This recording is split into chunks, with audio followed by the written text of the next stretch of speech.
నమస్కారం, బతుకమ్మ సమాచారానికి స్వాగతం. మావోయిస్ట్ పార్టీ మాజీ కేంద్ర కమిటీ సభ్యుడు సికాసా వ్యవస్థాపక సభ్యుడు హుసేన్ అలియాస్ సుధాకర్ అలియాస్ రమాకాంత్ను అరెస్టు చేసినట్లు బెల్లంపల్లి ఏసీపీ రవికుమార్ తెలిపారు. సింగరేణి కార్మిక సమైక్య సికాసా పునర్నిర్మాణం కోసం కృషి చేస్తున్నందుకే ఆయనను అదుపులోకి తీసుకున్నట్లు వెల్లడించారు.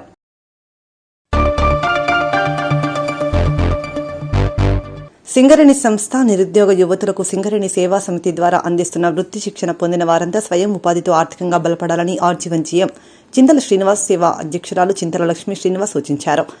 ఆర్జీవన్ సింగరేణి సేవా సంస్థ ద్వారా 2022-23 ఆర్థిక సంవత్సరంలో వృత్తి శిక్షణ కోర్సులను పొందిన మహిళలకు సోమవారం ఆర్సీఓఏ క్లబ్లో సర్టిఫికెట్స్ ప్రదానం చేశారు. సందర్భంగా జీఎం సేవా అధ్యక్షురాలు మాట్లాడుతూ మారుతున్న సమాజానికి అనుగుణంగా మహిళలు చైతన్యవంతులు కావడానికి వారిని ఆర్థిక స్వావలంబన సాధించే దిశగా ప్రోత్సహించడం కొరకు టైలరింగ్, మగ్గం వర్క్స్, బ్యూటిషియన్, ఫ్యాషన్ డిజైనింగ్ తదితర వృత్తి శిక్షణ తరగతులను 2022-23 ఆర్థిక సంవత్సరం నిర్వహించడం జరిగిందన్నారు.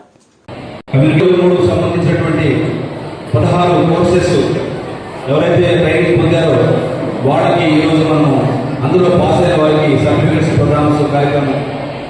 సో ఈ యొక్క కార్యక్రమం ప్రారంభించే ముందుగా శ్రీమతి లక్ష్మీ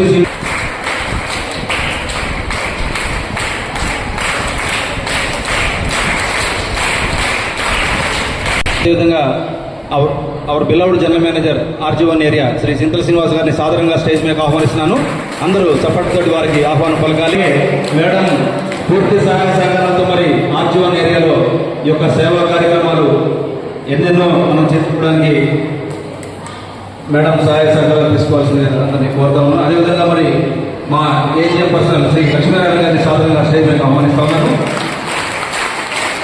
మా డిపార్ట్మెంట్ ఎన్నో కార్యక్రమాలు నిర్వహిస్తున్నాం, వారిని సాధారణంగా ఆహ్వానిస్తున్నాం. అదేవిధంగా శ్రీ రంగశ్రీనివాస్ గారు ప్రధానంగా ఆహ్వానిస్తా ఉన్నాను. అసెంబ్లీ బ్యాంక్ సెక్రటరీ గారు, ఏఐటీసీ ఉత్తర సంఘం గారు, ఆర్ కుమార్ గారు, మరి junior survey officer levelling line joint secretary COA నేను సాధారణంగా స్టేజ్ మీద ఆహ్వానిస్తా ఉన్నాను. నిర్వహించుకున్నాము. అందులో 449 మంది ఎగ్జామ్ అటెండ్ అయితే ఎగ్జామ్ యాక్చువల్గా అటెండ్ అవ్వాలి. అందులో అటెండ్ అయింది 255, అంటే 2 కార్యక్రమాలు స్టార్ట్ చేసుకోవడానికి. అదేవిధంగా లాస్ట్ ఇయర్ మరి నిర్వహించినటువంటి 18 కోర్సెస్ వాళ్ళకి ఈ నెల 29న ఎగ్జామ్ మనం కండక్ట్ చేసుకోవాలి. మీ సమక్షంలో మరి కార్పొరేట్ నుంచి వాడు సిఎన్ఎండి ఆఫీస్ నుంచి వస్తారు, గాంధీగ్రామ్ వాడు వాళ్ళందరూ చిత్రాత్మక పేపర్కి ఇచ్చాము. చాలామంది అప్లికేషన్ పెట్టుకున్నారు. సో వాళ్ళందరికీ వాళ్ళ టాలెంట్ చూసి మనం ఫ్యాకల్టీ సెలక్షన్ చేసిన తర్వాత ఆగస్టులో మనం కోర్సెస్ స్టార్ట్ చేసుకుంటాం మేడం. సో మీకున్నటువంటి అనుభవంతో ఈరోజు వృత్తి శిక్షణ సర్టిఫికేట్ ప్రధానోత్సవ కార్యక్రమానికి విచ్చేసిన ఆర్జీవన్ జనరల్ మేనేజర్ గారికి, లక్ష్మీనారాయణ గారికి, మరియు దామోదర్ గారికి, రంగు శ్రీనివాస్ గారికి, కిరణ్ బాబు గారికి, లక్ష్మి గారికి అందరికీ శుభోదయం. మనము 2022-2023 వృత్తి శిక్షణ కోర్సులు నిర్వహించుకున్నాము. ఆ కోర్సులో శిక్షణ పొందిన వారందరికీ ఈరోజు సర్టిఫికెట్ ప్రదానోత్సవం జరుగుతుంది. అందులో మనము ఇంతకుముందు లాస్ట్ ఇయర్ ఎగ్జామ్ నిర్వహించడం జరిగింది. అందులో 449 మందికి పరీక్ష నిర్వహిస్తే 255 మంది అందులో ఉత్తీర్ణత సాధించారు. వారందరికీ ఈరోజు మనం సర్టిఫికెట్ ఇస్తాము. ఈ సర్టిఫికెట్ తోటి మీకు కొంచెం అంటే మేము ఇది సాధించాము, ఈ శిక్షణ తరగతులను పూర్తి చేసుకొని మేము అని ఇందులో నేర్చుకున్న వాటికి మేము సగర్వంగా ముందు మేము ఎక్కడైనా ఆ సర్టిఫికెట్ ఉంటే మీకు ఎక్కడైనా ఉపాధి పొందవచ్చు. ఆ సర్టిఫికెట్ తోటి మేము ఇక్కడ ఈ కోర్సు నేర్చుకున్నాం, మా సంస్థ మాకు ఈ కోర్సు నేర్పించింది అని గర్వంగా చెప్పుకునే అవకాశం ఉంటుంది. అందరూ ఈరోజు సర్టిఫికెట్ తీసుకునే వాళ్ళందరికీ కంగ్రాచులేషన్స్. ఇంకా మనము ఈరోజు ఇంతకుముందు కిరణ్ బాబు గారు చెప్పారు, ఈ నెల 29న మనము ఇంకా శిక్షణ తరగతులను ప్రారంభించుకోవడం జరుగుతుంది. ఆ శిక్షణ తరగతులు కూడా అందులో టైలరింగ్, మగ్గం వర్క్, ఫ్యాషన్ డిజైనింగ్, బ్యూటిషియన్, మళ్ళీ ఈ సంవత్సరం యోగా క్లాసెస్ కూడా నిర్వహించుకోవడం జరుగుతుంది. అందులో ఫ్యాకల్టీని సెలెక్ట్ చేస్తాము. ఆ కోర్సులు నిర్వహించుకునే కోర్సులలో శిక్షణ తీసుకునే వాళ్ళందరూ మంచిగా వాళ్ళ శిక్షణని ఫ్యాకల్టీ ఇచ్చే శిక్షణ తీసుకొని మంచిగా వాళ్ళు చెప్పే మెడికలన్నీ నేర్చుకొని వాళ్ళు ఇచ్చే కోర్సులు 3 months కోర్సు మంచిగా అందరూ అటెండ్ అయ్యి కోర్సు తీసుకోవాలి. అందులో తీసుకున్న తర్వాత మళ్ళీ తర్వాత ఇలానే సర్టిఫికెట్ కార్యక్రమం ఉంటుంది. వాళ్ళందరూ తర్వాత మన స్వయం రూపాన్ని పొందే అవకాశం ఉంటుంది. అంటే ఎక్కడో వాళ్ళు తర్వాత ఎక్కడైనా ఏ విధంగానైనా ఉపయోగపడుతుంది ఇందులో తీసుకునే కోర్సులు. మళ్ళీ నెక్స్ట్ ఇప్పుడు కాజీ గ్రామోదయ వాళ్ళు వస్తారు. వాళ్ళు వచ్చినప్పుడు మేము అడిగాము వాళ్ళని ఇంకా ఇవే కాకుండా మిగతా కోర్సులు కూడా మాకు ఒక్కరోజు ట్రైనింగ్ వాళ్ళకి ఇస్తే వాళ్ళు తర్వాత నేర్చుకొని అది వాళ్ళు డెమో చూస్తే వాళ్ళకి తర్వాత చేసుకునే అవకాశం ఉంటుంది అని సార్ వాళ్ళు అడుగుతూ ఉన్నారు. వాళ్ళు ఒప్పుకుంటారు. అప్పుడు మీరు ఒకరోజు కార్యక్రమం ఉంటుంది, అందరూ వచ్చి శిక్షణ తీసుకోగలరు. అప్పుడు అంటే ఇంకా ఒకటి ఇప్పుడు మనము ధూప్ స్టిక్స్ అని అగరబత్తి సోప్స్ తయారు చేయడం ఇంకా వేరే వాటిని అడుగుతున్నాం. అట్లా మీకు అవకాశం కూడా ఉంటుంది. అందులో అందరూ కూడా శిక్షణ తరగతిలో పాల్గొని ఈ ఇచ్చే సదవకాశాన్ని వినియోగించుకొని మీరందరూ మంచి స్వయం ఉపాధి పొందాలని మన సంస్థ ఇచ్చే వాటిని ఉపయోగించుకొని ఇంకా టైలరింగ్ వాటి క్లాసెస్కు మంచి అటెండ్ కావాలని కోరుకుంటున్నాను. దిశలో వారిని ఫైనాన్షియల్గా స్ట్రాంగ్ చేసే ఉద్దేశంతో సంస్థ సేవా తరఫున చాలా చక్కటి కార్యక్రమం నిర్వహిస్తుంది. దాంట్లో భాగంగా tailoring, fashion designing, beautician and మగ్గం వర్క్ ఈ 4 విభాగాల్లో ప్రతి సంవత్సరం సింగిల్ ఎంప్లాయీస్ పిల్లలకి అట్లాగే చుట్టుపక్కల గ్రామాల స్త్రీలకు కూడా ఈ కార్యక్రమం నిర్వహిస్తున్నది. దీంట్లో భాగంగా 2022-23 సంవత్సరానికి సుమారు 449 మంది ట్రైనింగ్ తీసుకున్నారు. దాంట్లో వివిధ కారణాల్లో సుమారు 194 మంది వరకు రెగ్యులర్ రాలేకపోయారు. దాంట్లో 255 మంది వారి ట్రైనింగ్ పూర్తి చేసుకొని అప్పుడున్నటువంటి టీచర్స్ పెట్టిన టెస్ట్లో ఉత్తీర్ణయ్యారు. వారిని ఈ సందర్భంగా నేను మనస్ఫూర్తిగా అభినందిస్తా ఉన్నాను. వారికి శుభాకాంక్షలు తెలియజేస్తా ఉన్నాను. ఈ 250 మందికి ఇప్పుడు సర్టిఫికెట్స్ ప్రదానం ఉంటుంది. ఇప్పుడు మీకు తెలిసే ఉంటుంది, సంస్థ నిర్వహించిన కార్యక్రమాల్లో ఇలాంటి ట్రైనింగ్ ప్రోగ్రాంలో తరఫేదు తీసుకొని చాలామంది ఫైనాన్షియల్గా లబ్ధి పొందుతున్నారు. వారు నేర్చుకున్నటువంటి డిఫరెంట్ కోర్సులలో నిష్ణాతులై ఒక ఉదాహరణ చెప్తాను. ముఖ్యంగా టైలరింగ్ సంబంధించి మనము నేషనల్ ఫ్లాగ్స్ మనము గత ఆర్థిక సంవత్సరం ఎప్పుడైతే ఇండిపెండెన్స్ డేకి ఇంటిపైన ఎప్పుడైతే మనము అన్ఫర్లింగ్ చేయాలని చెప్పడం జరిగిందో ఆ సందర్భంలో మనకు మన సంస్థలో ట్రైనింగ్ పొందినటువంటి వారి నుంచే సంస్థ వారి నుంచి వాటిని కుట్టియడం జరిగింది. రియల్గా ఇది చాలా గొప్ప విషయం. ఈ సందర్భంగా మీ అందరినీ మనస్ఫూర్తిగా అభినందిస్తా ఉన్నాను. మిగతా సంస్థ వాళ్ళు ఏంటంటే అవి చేయాలంటే బయట మార్కెట్ కొనుక్కున్నారు, కరెక్ట్గా కాదు. సంస్థ మన సంస్థలో ట్రైనింగ్ అయిన వారికి ఈ అవకాశం ఇచ్చేది, ఆ అవకాశంతో లబ్ధి కూడా పొందారు వీళ్ళు. అట్లాగే ఒకవేళ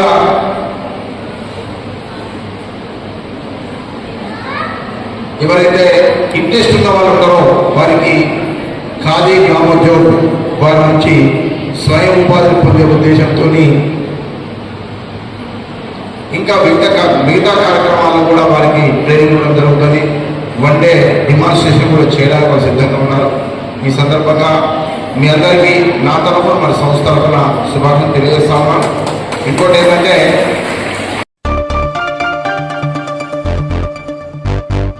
జూలై 10న కార్మికుల కోరికల దినం సందర్భంగా సిఐటియు ఆధ్వర్యంలో రామగుండం తహసీల్దార్ కార్యాలయం ముందు చేపట్టనున్న ధర్నాను జయప్రదం చేయాలని సిఐటియు జిల్లా కమిటీ ఉపాధ్యక్షులు ఎన్ భిక్షపతి కార్మికులకు పిలుపునిచ్చారు. ఈ మేరకు ఎన్టీపీసీ సిఐటియు కార్యాలయంలో ధర్నాకు సంబంధించిన కరపత్రాన్ని విడుదల చేశారు. జిందాబాద్ సిఐటియు, జిందాబాద్ జిందాబాద్. 10వ తారీఖు జరిగే డిమాండ్ డేను 10వ తారీఖు జరిగే డిమాండ్స్ డేను డిమాండ్స్ డేను 10వ కార్మిక సోదరులారా, జూలై 10 నాడు దేశవ్యాప్తంగా డిమాండ్స్ డేను నిర్వహించడం అనేది జరుగుతూ ఉన్నది.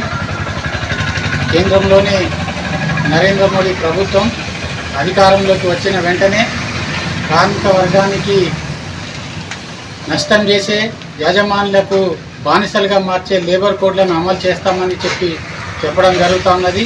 అట్లనే కనీస వేతనాలు కూడా రాష్ట్ర ప్రభుత్వం సరిగా అమలు చేయడం లేదు. కొత్త చట్టాలు అమలు చేయడానికి చూపిస్తున్న ఉత్సాహం కనీస వేతనాలను నిర్ణయించడంలో చూపించడం లేదు ప్రభుత్వాలు. కాబట్టి సిఐటియుగా కనీసం 26,000 రూపాయలను కనీస వేతనంగా నిర్ణయించాలని, ఈ లేబర్ కోడ్లను రద్దు చేయాలని, ఇవి అనేకమైన డిమాండ్ల మీద దేశవ్యాప్తంగా జరుగుతున్న ఈ డిమాండ్స్ డేను అన్ని పరిశ్రమల్లోనూ, మండల కేంద్రాల్లోనూ, అన్ని వాడల్లోనూ ఈ యొక్క డిమాండ్స్ డేను సందర్భంగా ధర్నాలు, సభలు నిర్వహించాలని CITU NTPC Ramagundam area committee తరఫున పిలుపునివ్వడం జరుగుతోంది. మహబూబ్ నగర్ ఎంపీగా గెలుపొంది తొలిసారి సొంతగడ్డపై జోగులాంబ గద్వాల జిల్లా గద్వాల పట్టణంలో అడుగుపెట్టిన డీకే అరుణమ్మ 2,000కు పైగా బైకులతో ఊరేగింపుతో జమ్ములమ్మ అమ్మవారిని దర్శించుకుని పట్టణంలో ర్యాలీగా బయలుదేరిన డీకే అరుణమ్మ పార్టీ కార్యకర్తల అభిమానులు, పట్టణ ప్రజలు పూలమాలతో సత్కరించారు.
జగిత్యాల జిల్లా కొడిమ్యాల మండలం నల్గొండ గ్రామంలోని లక్ష్మీ నరసింహస్వామి దేవస్థానంలో సోమవారం రాత్రి గుర్తు తెలియని వ్యక్తులు హుండీ పగలగొట్టి స్వామివారి మెడలోని కాసుల పేరు, అమ్మవారి మెడలోని పుస్తలను 58 గ్రాముల బంగారాన్ని అపహరించారని స్థానిక ఈవో మరియు పురోహితుడు తెలిపారు. ఉదయాన్నే ఆలయ సిబ్బంది గుడిని శుభ్రం చేయడానికి వెళ్లినప్పుడు తాళం పగలగొట్టి ఉండడంతో ఆలయ ఈవోకు తెలియపరిచారు.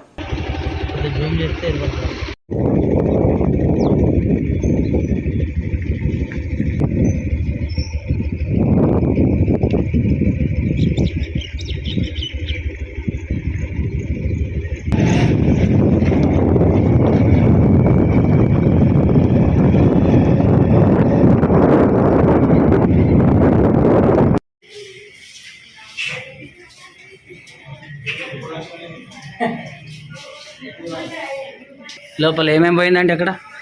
అమ్మవారి ముగ్గురు అమ్మవారి పుస్తకాలు, పుస్తకాలు, స్వామివారి కాసుల పేరు, అమ్మవారిది ఎంత విలువ ఉంటుంది అది? అన్ని కలిపి ఒక 58 గ్రాములు అండి. 58 గ్రాముల విలువ.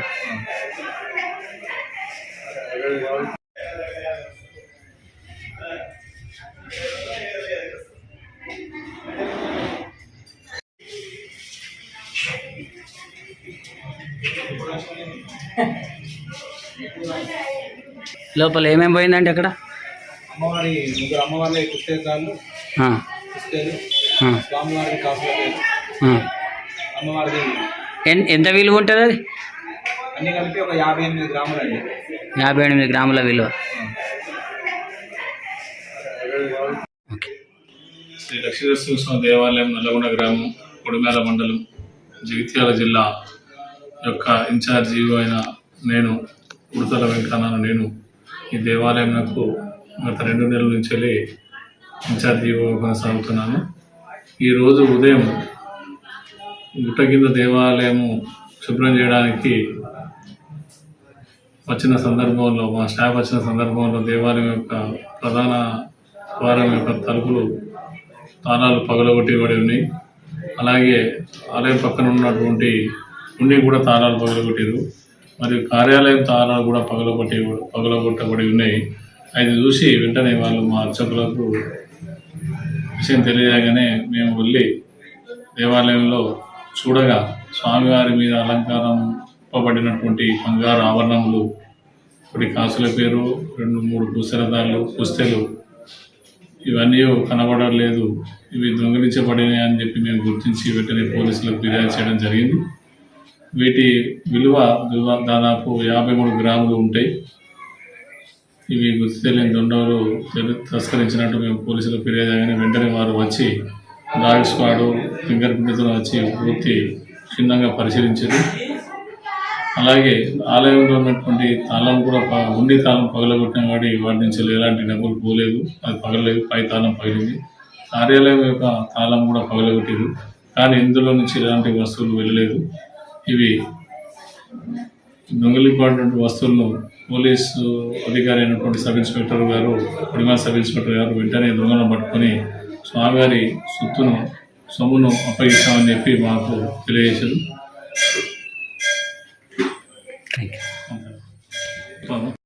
రాత్రి సమయం ఇది దొంగతనానికి పాల్పడింది దాదాపు రాత్రే. ఏమన్నా ఇక్కడ ఉన్న వాళ్ళకు వచ్చిన అనుమానితులకి డాష్ కార్డ్ చూసిండ్రు, కానీ ఇక్కడ వాళ్ళన్నా మీకు ఆ సందర్భంలో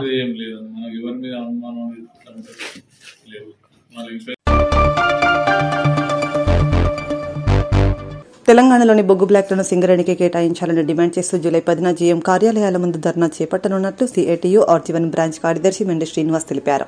సోమవారం సాయంత్రం గోదావరిఖండ్లోని సిఐటియు కార్యాలయంలో యూనియన్ ఆర్జీవన్ బ్రాంచ్ కమిటీ సమావేశం జరిగింది. ఎస్కే గౌస్ అధ్యక్షతన జరిగిన ఈ సమావేశానికి బ్రాంచ్ కార్యదర్శి మెండి శ్రీనివాస్ ముఖ్య అతిథిగా హాజరై మాట్లాడారు. బీజేపీ ప్రభుత్వం తెలంగాణలోని బొగ్గు బ్లాకులను ప్రైవేటు గుప్త పెట్టుబడిదారులకు కట్టబెట్టాలనే ఆలోచనతో తెలంగాణకు సంబంధించిన కిషన్ రెడ్డి గారు బొగ్గు శాఖ మంత్రి అయిన తర్వాత నిర్ణయం చేశారు. ఆ నిర్ణయం ప్రకారము బొగ్గు శాఖ మంత్రి కిషన్ రెడ్డి గారు హైదరాబాద్లోనే మన మంచిర్యాల జిల్లాకు సంబంధించిన శ్రావణపల్లి బొగ్గు బ్లాక్ను ప్రైవేటు వారికి అప్పచెప్పాలనే నిర్ణయంతో జరుగుతూ ఉన్నది. దీన్ని పూర్తి స్థాయిలో అన్ని కార్మిక సంఘాలు కూడా వ్యతిరేకిస్తున్నాయి. పోరాటం కూడా పెద్ద ఎత్తున పేరు నెల 21వ తారీఖు నుంచి దశలవారీ పోరాటాలు కూడా సింగరేణి వ్యాప్తంగా కొనసాగుతున్న పరిస్థితి ఉంది. అందులో భాగంగానే కేంద్ర రాష్ట్ర కార్మిక సంఘాలు తీసుకున్న నిర్ణయం మేరకు సిఐటియుగా అన్ని జిఎం ఆఫీసుల ముందు ధర్నా చేయాలని చెప్పి నిర్ణయించింది. ఆ నిర్ణయాలలో భాగంగా ఈరోజు రామగుండం బ్రాంచ్ 1 కమిటీ ఆధ్వర్యంలో సమావేశం ఏర్పాటు చేసుకొని రేపు 10వ తారీఖు నాడు రామగుండం 1 డివిజన్ జనరల్ మేనేజర్ కార్యాలయం ముందు పెద్ద ఎత్తున ధర్నా నిర్వహించబోతా ఉన్నాం. ఈ ధర్నాతో కాకుండా అలాగే 18వ తారీఖు నాడు కూడా సింగరేణి భవన్ ముట్టడి కార్యక్రమం కూడా ఉంటుంది.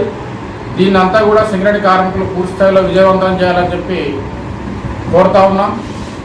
ఇప్పటికే అనేక మైన్స్ సింగరేణికి సంబంధించిన మైన్స్ కాలం చెల్లిపోయి బొగ్గు నిల్వలు అయిపోయి ఉన్న పరిస్థితులలో బీజేపీ ప్రభుత్వం వచ్చిన తర్వాత దాదాపు 17-18 మైన్లకు పర్మిషన్ పెట్టినప్పటికీ కూడా ఆ పర్మిషన్ ఇవ్వకుండా వచ్చే మైన్స్ అంటే సింగరేణి యాజమాన్యమే అన్వేషించి బొగ్గు బ్లాక్లను కనుగొంటే ఆ అన్వేషించిన పేరుతోటన్నా కూడా కనీసం సింగరేణి సంస్థకు అప్పచెప్పకుండా ప్రైవేటు వారికి అప్పచెప్పడం అంటేనే ఇది పెద్ద ఎత్తున ప్రైవేటు గుత్త పెట్టుబడిదారులకు బొగ్గును ప్రకృతి సహజ సంపదంగా వచ్చిన బొగ్గును ఇతర పెట్టుబడిదారులకు ఈ ప్రభుత్వం తీసుకున్న నిర్ణయాన్ని పూర్తి స్థాయిలో కూడా కార్మిక సంఘాలు వ్యతిరేకిస్తూనే ఈ పోరాటం కొనసాగిస్తూ ఉన్నాం.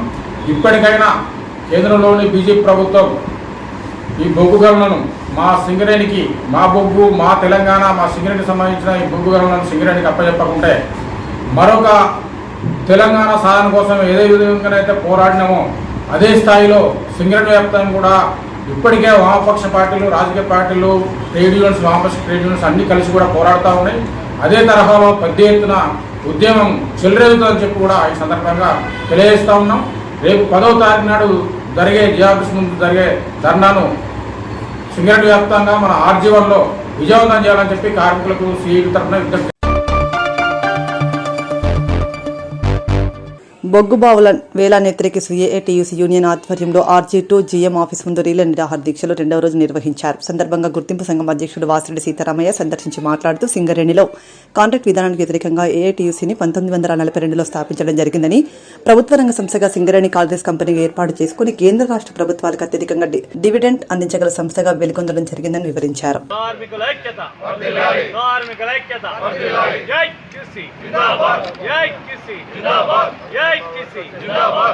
మా బొగ్గుబావులు కేంద్ర ప్రభుత్వ కార్మిక వ్యతిరేక విధానాలు బొగ్గుబావుల వేలాన్ని AITUC Singareni colonies workers union మొన్న హైదరాబాద్లో కూడా ఏఐటీసీ ఆధ్వర్యంలో రౌండ్ టేబుల్ సమావేశం జరిపి అన్ని కార్మిక సంఘాలను కూడా ఆహ్వానించాం. బిఎంఎస్ మినహా అన్ని సంఘాలు కూడా వచ్చినాయి. అందరూ కూడా ఈ పోరాట కార్యక్రమానికి మద్దతు ఇచ్చి పోరాటంలో పాల్గొంటామని చెప్పేసి వాళ్ళు కూడా చెప్పారు. కాబట్టి ఈ యొక్క పోరాట కార్యక్రమాన్ని జయప్రదం చేయడం కొరకు ఈ నిరాదీక్షలో పాల్గొన్నటువంటి మీ అందరికి కూడా ఏఐటీసీ యూనియన్ తరఫున ధన్యవాదాలు తెలియపరుస్తూ, కాబట్టి చరిత్ర కూడా మనందరికీ తెలియాలి. 1945 కంటే ముందు ఇవన్నీ కూడా దీని పేరు దక్కన్ కంపెనీ, సింగరేణి కంపెనీ కాదు, దక్కన్ కంపెనీ. ఆనాడు బావులన్నీ కూడా ప్రైవేటులో నడిపించుకోండు. కాకపోతే అప్పుడు ఈ ప్రాంతాలన్నీ లేవు. గోదావరికని లేదు, బెల్లంపల్లి ప్రాంతం శ్రీరాంపురం అంతా లేదు, అట్లనే భూపాలపల్లి లేదు, మణుగూరు లేదు. కేవలం ఎల్లందు కొత్తగూడెం మాత్రమే ఆ రోజుల్లో మైన్స్ ఉండేవి. ప్రైవేట్ కాంట్రాక్టర్లే బొగ్గు తీసి అమ్ముకునేటువంటి పరిస్థితి ఉండేది. ఆడవాళ్ళు చిన్నపిల్లలు కూడా బావిల్లో పనిచేసే రోజులు. పెడితే కాల్చి పారేస్తారు కాబట్టి ఎవరు కూడా సంఘం పెట్టలా. ఆనాడు దేవూరి శేషగిరిరావు, మంతం మోయినుద్దీన్, సరదేపట్ల రామనాథన్, మనుమూతుల కొమరయ్య గారు లాంటి నాయకులు సింగరేణి కాలేజ్ వర్కర్స్ యూనియన్ని స్థాపించి ఈ ప్రైవేటీకరణకు వ్యతిరేకంగా పోవడం ప్రారంభించారు. మన యూనియన్ పుట్టింది ప్రైవేటీకరణకు వ్యతిరేకంగా పోవడం చేయడానికి ఆనాడు ప్రారంభించారు. సంఘం పెట్టినందుకు ఆనాడు శేషగిరిరావు గారిని కొత్తగూడెం దగ్గర అడవుల్లో కాల్చిపారేశారు. ఆ తర్వాత అనేక మంది నాయకులు, రంగయ్య, పాపయ్య ఇలాంటి నాయకులందరినీ కూడా ఆనాడు ప్రభుత్వం కాల్చేసింది. అయినా మన నాయకులు గట్టిగా నిలబడి పోరాట కార్యక్రమం చేయటం వల్ల ఈ సింగరేణి కాలనీస్ ఆనాడు దక్కన్ కంపెనీగా ఉన్న కంపెనీ సింగరేణి కాలనీస్గా ప్రభుత్వ రంగ పరిశ్రమగా ఏర్పడింది. ఆనాడు నైజాం నవాబు మనకు రాసిచ్చింది ఏంటంటే గోదావరి పరివాహక ప్రాంతంలో ఎక్కడ బొగ్గు వచ్చినా అది సింగరేణికే ఇవ్వాలని స్పష్టంగా రాయించి అనేది జరిగింది. సరే, కోల్ ఇండియా ఇదేమో పోరాటంతో ప్రభుత్వ రంగంలోకి వచ్చింది సింగరేణి. కానీ కోల్ ఇండియాలో దాదాపు 8 రాష్ట్రాల్లో మైన్స్ ఉన్నాయి. అవి కూడా ప్రైవేట్ వాళ్ళే నడిపేటోళ్ళు అక్కడ కూడా. కాబట్టి ఇన్ని బాయిల్లో అక్కడ కూడా కొద్ది బాయిలే ఉండేవి. ప్రైవేట్ వాళ్ళు బొగ్గు తీసేటోళ్ళు. 1969-70లో కాంగ్రెస్ పార్టీ దేశంలో చీలిపోయినాడు.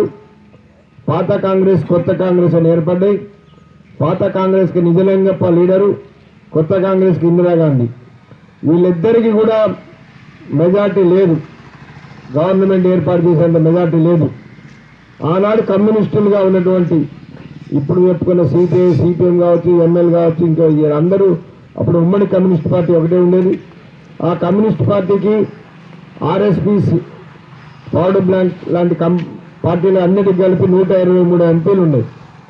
ఆనాడు ఇందిరాగాంధీ 123 మంది ఎంపీలను మాకు మద్దతు ఇవ్వమని మన పార్టీని కోరినాడు. మన కమ్యూనిస్ట్ పార్టీ ఒక డిమాండ్ పెట్టింది. పెద్దపల్లి జిల్లా కమాన్పూర్ మండల కేంద్రంలోని లీగల్ మెట్రాలజీ అధికారులు మంగళవారం రోజు తనిఖీలు నిర్వహించారు. కమాన్పూర్ మండల కేంద్రంలోని అంగడి బజార్ సమీపంలో ఉన్న కిరాణా షాప్, కంగన్ హాల్ దుకాణాలలో తనిఖీ నిర్వహించారు. సందర్భంగా ఎలక్ట్రికల్ కాంటాలను పరిశీలించి స్టాంపు లేనివి, తూకాలు సరిగా లేనివి కాంటాలు సీజ్ చేసి కిరాణా షాప్లో వివిధ వస్తువులు గడువు ముగించడంతో తనిఖీ చేసి 3 కిరాణా షాప్ యజమానులపై కేసులు నమోదు చేసి కంగన్ హాల్ షాప్పై 14,000 రూపాయల ఫైన్ వేసినట్లు లీగల్ మెట్రాలజీ అధికారి, జిల్లా అధికారి కె విశ్వేశ్వర్ తెలిపారు.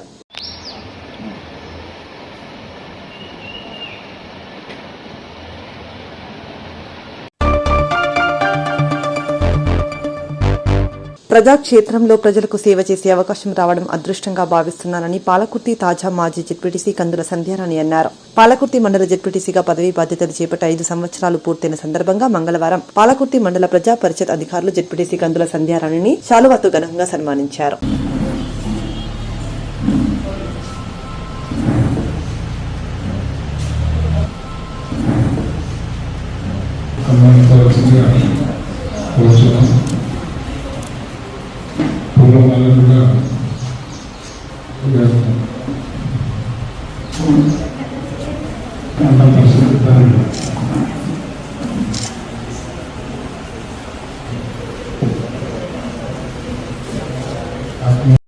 దాదాపు మహిళలకి రాజ్యాంగబద్ధంగా 50% రిజర్వేషన్ పొందిన తర్వాత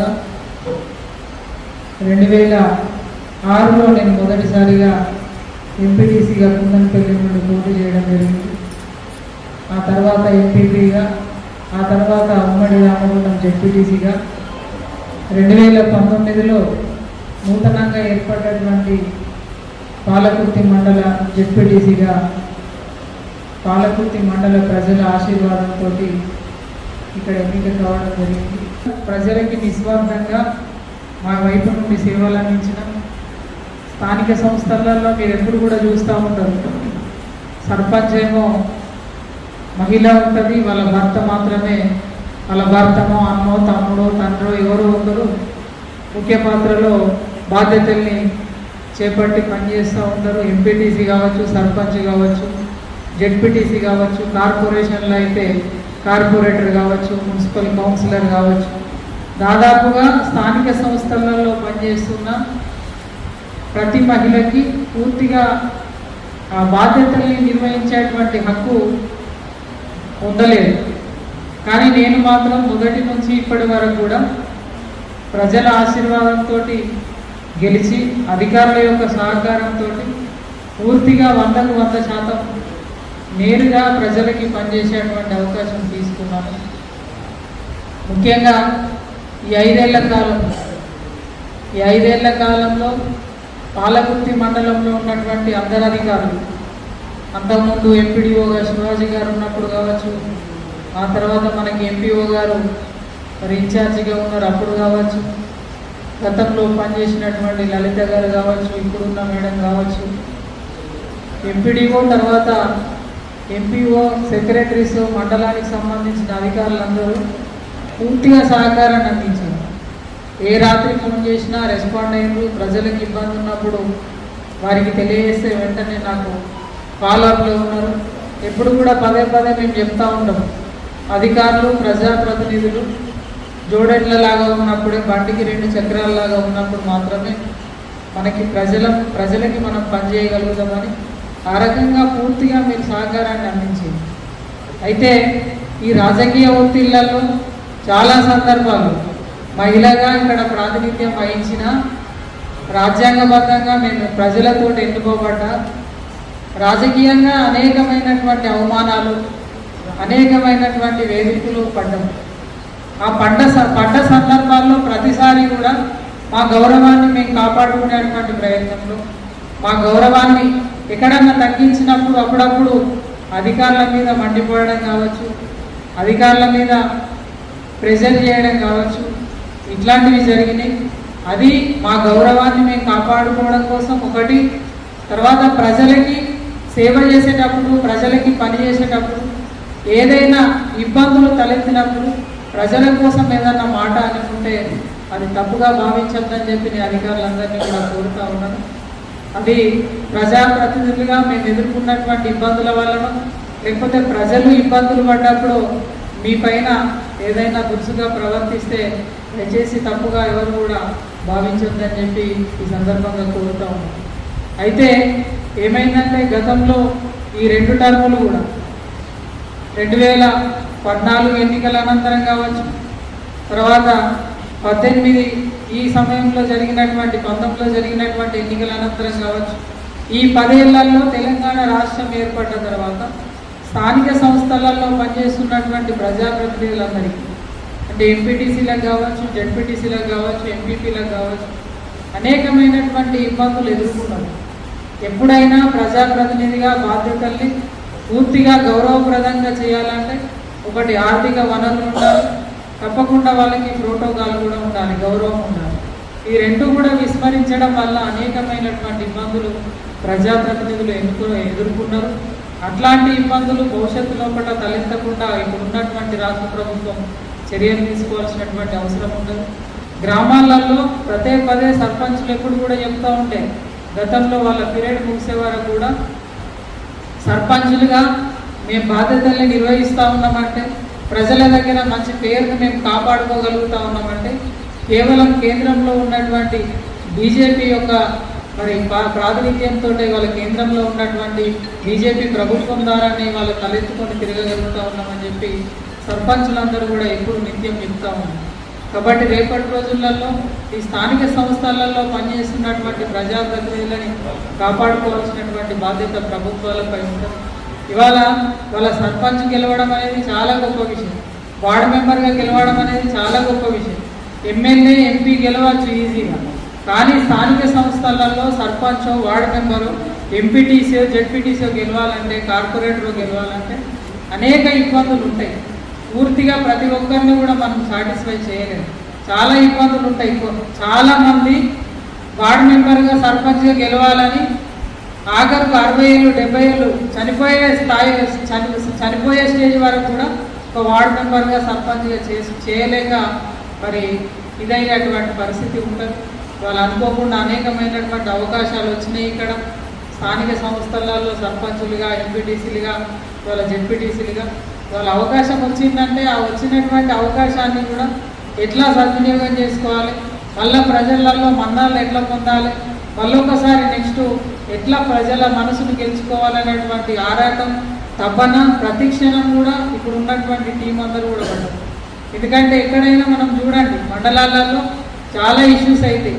కొన్ని జాగాలలో సర్పంచులను ముఖం మీదనే, ఎంపీటీసీలను ముఖం మీదనే ఈయన 5 ఏళ్ళు ఎప్పుడు టైం అయిపోతుందని తిట్టుకునేటువంటి పరిస్థితులు ఉంటాయి. కానీ పాలకుర్తి మండలంలో అట్లాంటి పరిస్థితులు ఎప్పుడు కూడా రాలేదు, ప్రజాప్రతినిధులు అట్లా ఎదుర్కోలేదు. ఇంకా చాలా మండలాలలో కూడా పేపర్లలో స్టేట్మెంట్లు చూస్తూ ఉన్నాం.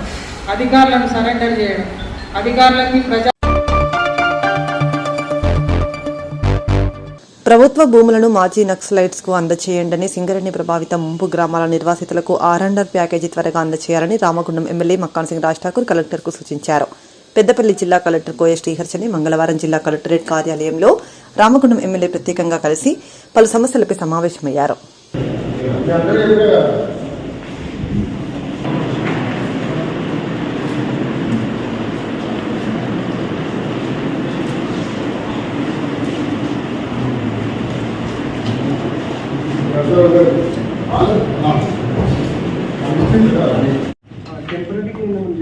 నిన్న పంపిస్తే వాళ్ళు అందరు చేయాలి. మన ఎగ్జిస్టింగ్ ఉన్నోళ్ళ ప్రీవియస్ గవర్నమెంట్ ఉన్న అదే వాడు కూడా వాళ్ళే కాబట్టి పంపించారు.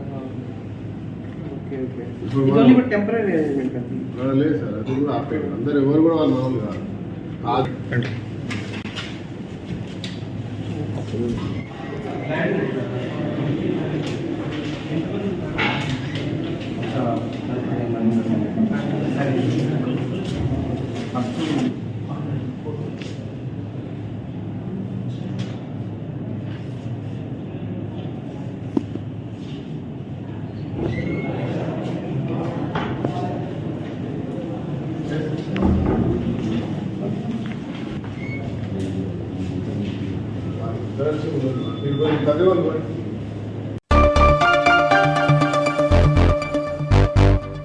ఇంతటితో వార్తలు సమాప్తం.